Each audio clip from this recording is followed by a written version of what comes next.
శ్రీమాత్రి నమః. శ్రీ లలితా సహస్రనామంలోని 751వ నామము మహాకాళి. మహాకాళి అనే నామానికి అర్థం ఏంటి అంటే, మహా అంటే గొప్పదైన, కాళి అంటే కాలస్వరూపం కలిగినది. జగన్మాత అంశరూపమే మహాకాళి. త్రిశక్తి స్వరూపములైన మహాలక్ష్మి, మహాసరస్వతి, మహాకాళి స్వరూపాల్లో ఈ తల్లి ఒక రూపం అన్నమాట. రుద్రరూపుడైన ఈశ్వరుని యొక్క శక్తి మహాకాళి.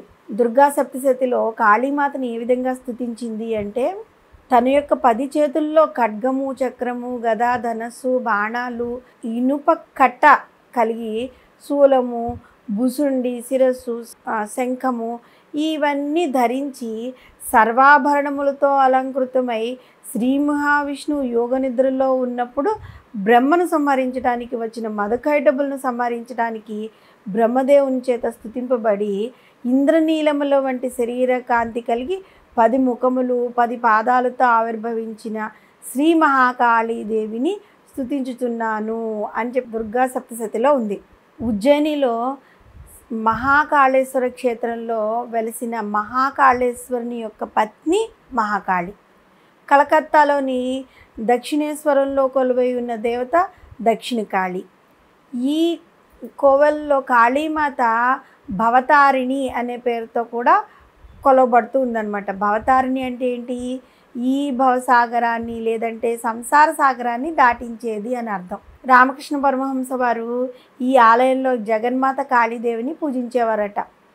ఆయన ప్రతిరోజు కాళీమాతతో మాట్లాడేవారని కూడా ఆ తల్లి వారికి స్వయంగా కనిపిస్తుందని, ఆ అమ్మవారికి రామకృష్ణ పరమహంస చేతులతో అంటే ముద్దలు చేసి తినిపించేవారని కూడా కొన్ని పుస్తకాల్లో రాసి ఉందన్నమాట.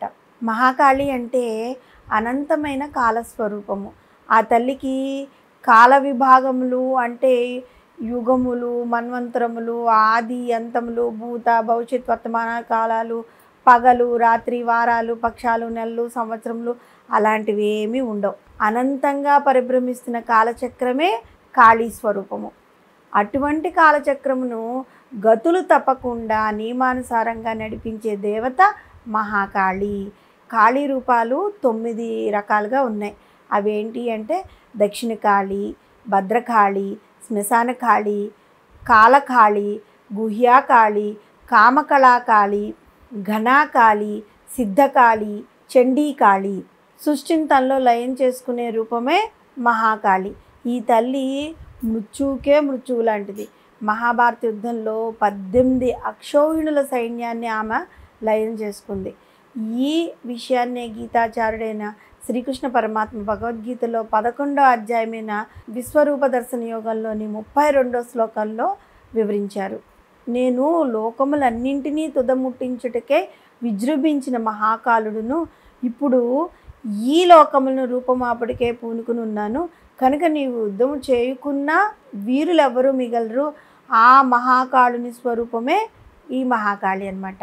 నల్లని రంగులో ఉంటుంది. మెడలో 54 కపాలాలతో మాల కట్టిన మాల ధరించి ఉంటుంది. ఒక చేత్తో రక్తసిక్తమైన శిరస్సు, రెండో చేతిలో కత్తి, మరో కుడి చేయిలో అభయముద్ర ఉండి ఎడం చేత్తో అభయ ప్రదానం చేస్తున్నట్లుగా ఉంటుందన్నమాట. నుదుట ప్రజ్వలిస్తున్న 3వ కన్ను, రాక్షసుల రక్తపాతంతో రక్తసిక్తమై వేలాడుతున్న నాలిక. ఆ తల్లి దిగంబరై దిక్కుల్నే వస్త్రాలుగా ధరించిన దేవత అన్నమాట. తెల్లని ఛాయ శివుడు. మహాకాళి స్వరూపము యుద్ధభూమిలో పరుండి ఉన్న శివునిపై కాలు ఉంచి నిల్చుని ఉండటంతో ఉన్న అర్థం ఏంటి అంటే, ఆ తల్లి మహా ఉగ్ర రూపంతో నడుచుకుంటూ వెళ్ళిపోతుంది. యుద్ధం అయిపోయిన తర్వాత వెళ్ళిపోతూ ఉన్నప్పుడు దేవతలందరూ ఆ ఉగ్రరూపాన్ని చూసి భూమి కంపించిపోయిందన్నమాట. భూమి కంపించిపోయినప్పుడు దేవతలందరూ శివుణ్ణి ప్రార్థిస్తే ఆ శివుడు వచ్చి వెంటనే దారికి అడ్డంగా పడుకున్నాడు. పడుకున్నప్పుడు ఆ తల్లి నడుచుకుంటూ చూసుకోకుండా కోపంలో శివుడి మీద కాలేసేసింది. కాలేయగానే భర్త కదా, భర్త మీద కాలేయగానే ఆవిడికి మొత్తం అంతా జ్ఞాపకం వచ్చి అప్పుడు శాంతపడింది అనమాట. కాళీ అమ్మవారి కింద శివుడు పడుకున్నట్లు మనకి కాళీ అమ్మవారి ఫోటోల్లో కనబడుతూ ఉంటుంది. అంటే ఆ అమ్మవారిని శాంతపరచడానికి శివుడు దారికి అడ్డంగా పడుకున్నాడు అన్నమాట. అప్పుడు తప్పైపోయింది, భర్త మీద కాలు పెట్టింది కదా, తప్పైపోయింది క్షమించమని వేడుకుంటుంది. తర్వాత శివుడు దేవతలందరూ అమ్మవారిని పూజించి శాంతపరుస్తారు.